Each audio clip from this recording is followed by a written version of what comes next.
नाही होते काय माझ्याकडून, मी करतो प्रयत्न तरी. मला लय अवघड वाटते या. ठेवतो मी. इथं काय करतोय बाळा? आतमध्ये काम कोण करणार? फोनवरती बोलतो इथं. अहो माझं गुन्हा काहीच उपयोग नाही, कारण की ना एक मुलगा म्हणून हारलोय आज मी. जिंकला कधी होता तू? अहो सर, तुम्ही ना चेष्टा करू नका. एक तर माझी आहे ती दवाखान्यात ती, मला माहीत नाही काय होतं ती. आज जर पैसे नाही ना भरले काय पण घडू शकतं. तुम्हाला हे आधी का नाही सांगितलं? मला माहिती आहे ना तुम्ही कसं माणूस येते. तुमच्याकडे 10,000 रुपये उचल मागितली तर तुम्ही ती उचल देत नाही, आणि तुम्ही फक्त माझ्याकडून तुमच्या कामापुरतं काम काढून घेता. अहो तुम्ही कुणाचे आहे ना करंगळी पण उतणार माणूस नाही. तुम्ही मला 2 लाख रुपये देणार आहे का? केली तुला मदत, 2 लाख रुपये दिले आज तुला. तुम्ही ना चेष्टा करू नका.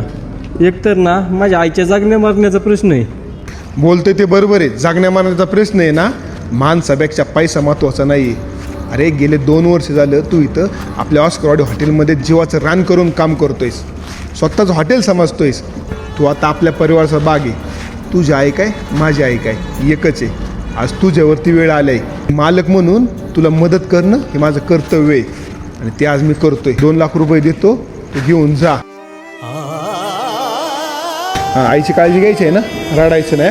आणि प्रत्येक वेळेस मदतीला मी उभा आहे. तुमचे उपकार मी कधीच नाही विसरू शकत सर.